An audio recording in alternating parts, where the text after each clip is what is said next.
আপনি আসুন, আল্লাহ আমাকে অধিকার দিয়েছে, আপনাকে জাহান্নামের মধ্যে যেতে হবে না।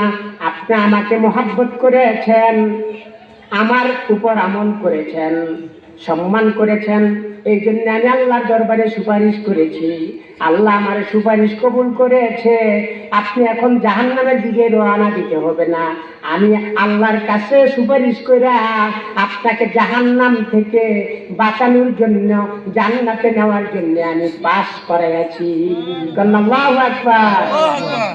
মুহাম্মদ सल्लल्लाहु अलैहि वसल्लम पर फदा हो जाओ के मकबूले खुदा हो जाओ, इस दुनिया से जुदा हो जाओ, अरे नादा परदेसी।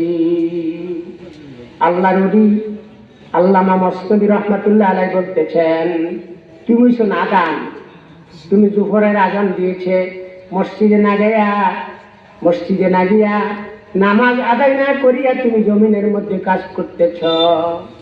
আসরের আজান দিছে, আসরের নামাজ পড়লা না, কোনো সময় পড়ো কোনো সময় পড়ো না, আবার কেহ একবারেই নামাজ পড়ে না, হালাল হারাম বেঁচে চলে না, আল্লাহর জিকির আজকার করে না, আল্লাহর হুকুম মতে চলে না, আল্লাহর নাফরমানি কাজ করতেছে।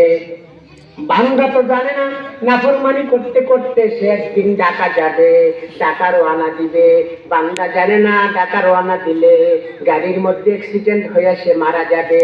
যদি জানতো তাহলে গাড়ির মধ্যে উঠতো না, বাড়িতে ঘরে ঘরে যাইয়া সবার কাছে মাপ নিত, মসজিদে যাইয়া তওবা করিয়া আল্লাহকে সাজদা দিয়া কাঁদতো আর বলতো, আল্লাহ আমার তো হুকুম চলে আসছে, আমি তো অন্ধকার কবরে চলে যাব, আমি কি নিয়ে কবরে যাইলাম, আমার জীবনের গুনাহ মাফ কইরা দেন, আপনার বান্দা হিসাবে কবুল করেন, আমাকে জান্নাত দান করিয়েন। তওবা করতো, আল্লাহর দরবারে দোয়া করতো, ঠিক আছে।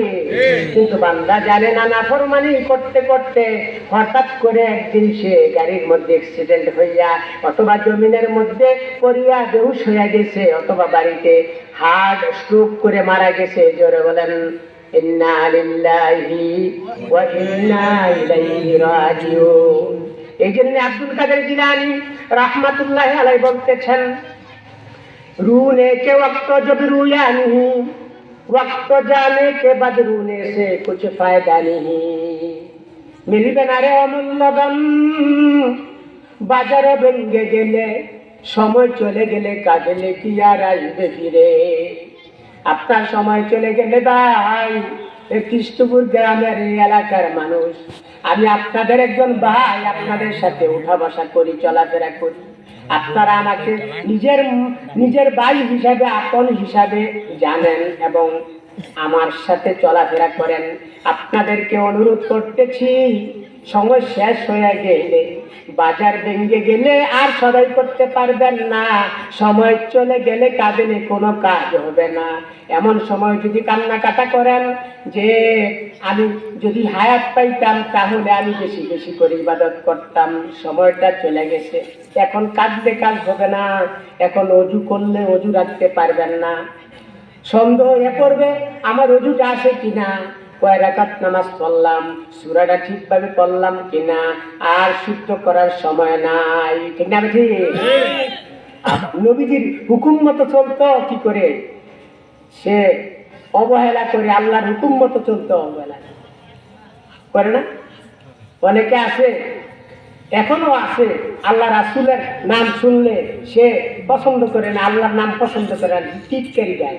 একজন যুবক, তার গায়ে খুব শক্তি, এত শক্তি বলার বাইরে, এত লম্বা, খুব শক্তি, 50 জন তাল্লুক ভাগ করা, এমন একটা যুবক আল্লাহ রাসূলের সামনে, তো সে বাম হাতে খানা খায়, কন্যা নাউজুবিল্লাহ, বাম হাতে খায়। আল্লাহ রাসূল বললেন, বাম হাতে খাওয়া ঠিক না, ডান হাতে খাওয়া, নবীর সুন্নাত ডান হাতে খাওয়া।